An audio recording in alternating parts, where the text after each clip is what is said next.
Meus amigos e minhas amigas, tudo bem com vocês? Espero que sim. Bem-vindos aqui a mais um 3 em 30. Para quem não me conhece, meu nome é Abacuque Wellington Sodré. Então, te falo, aqui o 3 em 30 da Oscar Cursos é um dos melhores cursos que você pode encontrar para análise de questões. Nós buscamos entender a mente do examinador. Então, nós buscamos aqui entender a mente do examinador a partir do que? Entendendo como ele faz, como ele elabora as questões. A partir disso, nós entendemos e te damos um método que você deve observar na análise das questões. Quando você for responder as questões no dia do seu exame da OAB, você vai ter entendido um pouco da mente do examinador. E quando você for identificar as respostas, garanto que você vai acertá-las. Então, para quem não me conhece, aqui o meu nome é Abacuque Wellington Sodré, sou professor aqui da Oscar Cursos e de outros cursos preparatórios e também em instituições de ensino superior. E gostaria de falar para você o seguinte: se você ainda não seguiu o canal, o que você está esperando? Ativa aqui o botão vermelho e se inscreve no canal, ativa o sininho para você receber as notificações dos nossos vídeos e também deixa aqui o seu joinha, o seu like, que é importantíssimo para nós. Além disso, eu quero te convidar para que você possa aqui ver esse link que está na descrição do seu vídeo, você clique nele, preencha o formulário e você vai receber inteiramente grátis, um material com 900 questões que você vai poder utilizar para estudar em 30 dias, o que seria equivalente a 3 meses. E aí você vai conseguir então alcançar o seu êxito. Dito isso, meus amigos, minhas amigas, esse é o ponto mais importante. Faça questões, entenda a mente do examinador e ao mesmo tempo estude, leia a lei, leia a doutrina, leia a Constituição, se familiarize com a matéria e treine questões. Porque sem isso você não vai obter o êxito. Você precisa treinar questões também, precisa entender, para que você esteja ali entendendo a sua adrenalina, sua forma de interpretar, ler com calma o enunciado, para você atingir o seu objetivo. Vamos lá, então hoje é o nosso terceiro encontro de direito do trabalho, direito processual do trabalho, ou processo do trabalho. Para quem quer me seguir nas redes sociais, me encontrar, falar comigo, o meu Instagram é @profabacuquesodré, @profabacuquesodré, você me encontra lá no Instagram, e no Facebook é Abacuque Wellington Sodré. Só você me procurar lá que a gente pode trocar ideias, posso esclarecer suas dúvidas, estamos sempre juntos. Bom, vamos então à nossa análise de hoje, das questões de hoje. São duas questões importantíssimas. A primeira questão de hoje, ela trata do seguinte tema: do dissídio individual, procedimentos aplicáveis e dissídio individual e coletivo. Foi extraída do nosso exame, do nosso penúltimo exame, o exame número 30. Então, o nosso exame número 30 dizia assim essa questão: em sede de reclamação trabalhista proposta por Sávio, os pedidos liquidados somaram um valor inferior a 40 salários mínimos nacionais. A ação foi promovida em face do ex-empregador e da União em razão da alegação de responsabilidade subsidiária. Lembrando, responsabilidade subsidiária significa que a União era tomadora dos serviços da empregadora e a empregadora deixou de honrar os compromissos ou as obrigações de natureza trabalhista e previdenciária. E aí, então, ele foi acionado como responsável subsidiária. Sobre o caso apresentado, assinale a opção que indica o procedimento a ser seguido. Eu sempre falo, quando você pensar em responsabilidade subsidiária, quer entender um pouquinho? Lê lá a súmula 331 TST. Súmula 331 TST disciplina questões importantíssimas acerca da responsabilidade subsidiária. Lembrando, responsabilidade subsidiária se diferencia da responsabilidade solidária. Responsabilidade solidária é qualquer uma das partes é responsável a pagar. Na responsabilidade subsidiária, o tomador dos serviços, no caso aqui a União, o órgão público, o ente federativo, ele só vai ser responsável se o empregador não tiver patrimônio suficiente para responder.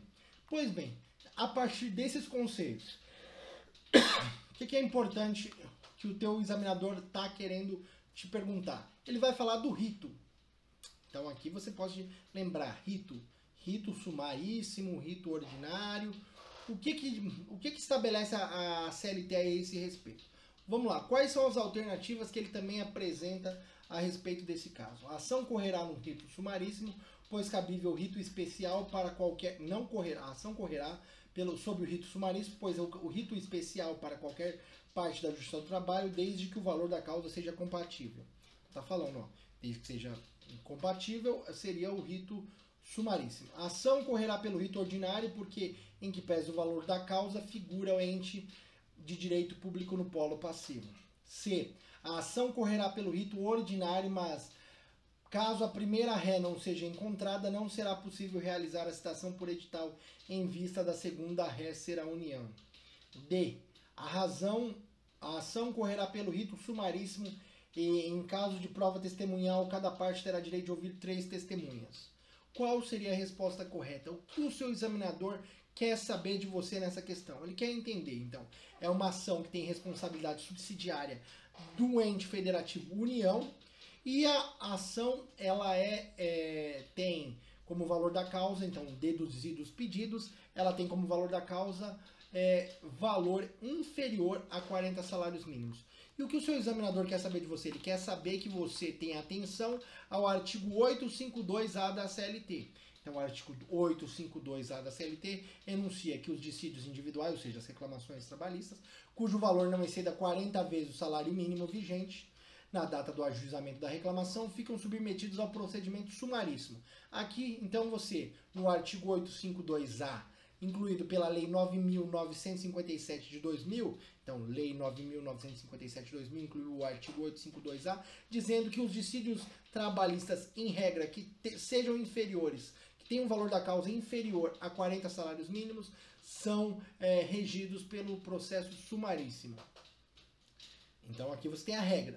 Mas, pois bem, onde eu encontro a exceção? Parágrafo único do artigo 852-A. Então, parágrafo único. Estão excluídos do procedimento sumaríssimos as demandas em que é parte a administração pública direta, autárquica e fundacional. Então, a União, ela é administração pública direta, ela é um órgão da administração pública direta, é um ente federativo, pessoa jurídica de direito público interno. União, então, União, Estados, municípios e Distrito Federal compõem a administração direta, a autárquica, a autarquia municipal e fundação, as fundações. Essas pessoas jurídicas estão excluídas do rito sumaríssimo. Aí você me pergunta, a administração direta, empresa pública, professor, sociedade de economia mista, ela integra essa situação? Não. Então a exceção aqui é empresa pública, sociedade de economia mista não estão sujeitas à regra do parágrafo único do artigo 852-A, que exclui então a administração pública direta, autárquica e fundacional. Então, dessa forma, se você observar o artigo 852-A, parágrafo único, você vai verificar que, no caso de já haver ente federativo, não é possível a utilização do procedimento sumaríssimo. Então, você vai analisar a questão, observou isso, você já sabe. A única resposta que é a correta é aquela que diz que será pelo rito ordinário, em decorrência da participação da União. Então, qual é a resposta correta? É a alternativa B. A ação correrá sob o rito ordinário, porque em que pese o valor da causa, ou seja, por ser inferior a 40 salários mínimos, figura ente de direito público no polo passivo. E por que as outras estão erradas? Primeiro, a ação correrá sob o rito sumaríssimo. Não é porque tem, então, um órgão da administração, tem pessoa jurídica de direito público interno, da administração direta, autárquica e fundacional, então viola o parágrafo único do artigo 852-A da CLT. Então, essa não seria cabível. Então, não é o rito sumaríssimo. A C, a ação correrá pelo rito ordinário. Até aí, ok. Mas, como a primeira ré não seja encontrada, não será possível realizar a citação por edital em vista da segunda ré ser a união. Não tem nenhuma relação de não poder ser feita aí a citação por edital. A citação por edital, ela foi, até o STF julgou essa questão relativa à citação por edital no procedimento sumaríssimo. Então, a questão não tem a ver com a citação, não tem a ver com a participação da União. E a D está equivocada porque diz que correrá pelo procedimento sumaríssimo. Então, não tem a ver com o procedimento sumaríssimo. Todas as vezes que houver um ente federativo, pode ser União, Estados, Distrito Federal, municípios e autarquias e fundações públicas, o regime do procedimento será o procedimento ordinário. Lembrou disso? Artigo 852A, parágrafo único. Todas as vezes que tiver ente federativo, o rito será o rito ordinário. Vamos para a nossa próxima questão? Trata de mandado de segurança, processo trabalhista, sistema recursal trabalhista e recurso ordinário. Vamos lá, essa foi extraída da nossa questão do nosso exame número 30. Então, exame número 30, penúltimo exame também. Vilma foi dispensada sem justa causa e recebeu indenização correspondente do ex-empregador. Ela, no entanto, alega ter direito a uma equiparação salarial com um colega que realizava as mesmas atividades. Em razão disso, Vilma procura você como advogado e com a sua assessoria dá início ao acordo extrajudicial com o ex-empregador. O acordo é materializado em documento, especificando o valor e a identificação da parcela, sendo assinado pelas partes e seus respectivos advogados, levado à Justiça do Trabalho para homologação. Contudo, a juíza do caso nega-se a homologar o acordo, argumentando que ele seria lesivo à trabalhadora, proferindo decisão nesse sentido. Diante disso e de acordo com a norma legal, assinale a opção que indica a medida processual adequada a buscar a reforma da decisão proferida. Toda vez que a gente está tratando de reforma da decisão proferida, qual é o único mecanismo ou remédio processual que visa anular ou reformar uma decisão? Recurso. Recurso tem ali a única iniciativa de reformar ou anular o ato. Lembrando que na Justiça do Trabalho não cabe recurso para impugnar decisões interlocutórias. Dessa forma, aqui a decisão que não homologa é uma decisão de que tipo? É uma decisão terminativa. Ela põe fim ao processo não entendendo que seria cabível aquela homologação. Então é uma sentença. E aí a pergunta, qual é a medida cabível?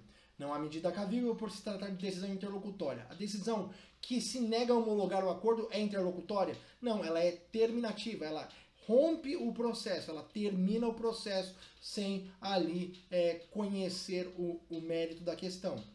2. Recurso ordinário. Lembrando que cabe recurso ordinário de sentença na Justiça do Trabalho. C. Mandado de segurança. Mandado de segurança é usado normalmente para impugnar decisões interlocutórias que não são impugnáveis por recurso. Não havendo recurso cabível, se ingressa com mandado de segurança para garantia de direito líquido e certo. Lembra que o exercício do direito violado não pode depender de dilação probatória sob pena de não conhecimento nos termos do artigo 6º da Lei 12.016 de 2009.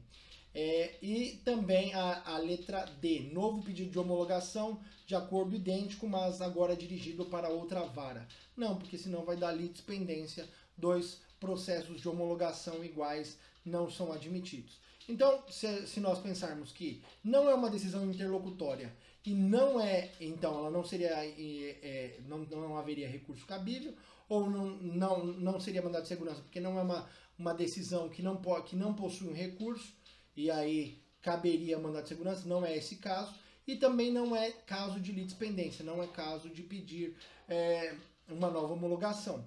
Qual seria a resposta correta? É o recurso ordinário. Tá vendo? Sem precisar entender a lei, eu já identifico o recurso ordinário. Mas agora você me pergunta, professor, mas por que recurso ordinário? Porque, conforme o artigo 855B da CLT, foi trazido ali esse instituto pela reforma trabalhista da homologação de acordo com a ação judicial, que deve especificar ali a verba, identificar a situação, e aqui no caso houve o reconhecimento da equiparação salarial. E, então, nos termos do artigo 855D, diz o seguinte: no prazo de 15 dias a contar da distribuição da petição, o juiz analisará o acordo, designará a audiência se entender necessário e proferirá a sentença. Lembra, se ele vai proferir sentença nos termos do artigo 855D, o que diz lá o artigo 895 da CLT? Cabe recurso ordinário para a instância superior das decisões definitivas ou terminativas das varas e juízos no prazo de 8 dias. Se foi uma decisão que julgou improcedente, é uma decisão definitiva. Se é uma decisão que não conheceu do mérito, entendeu que não seria ali o caso, é uma decisão terminativa. Uma das duas decisões, então, conjugando o artigo 855 com o artigo 895, inciso 1º, das sentenças na Justiça do Trabalho, cabe o que? RO. Meus amigos e minhas amigas, recurso ordinário seria a resposta correta. Essa é a resposta que esperaria de vocês. Um forte abraço.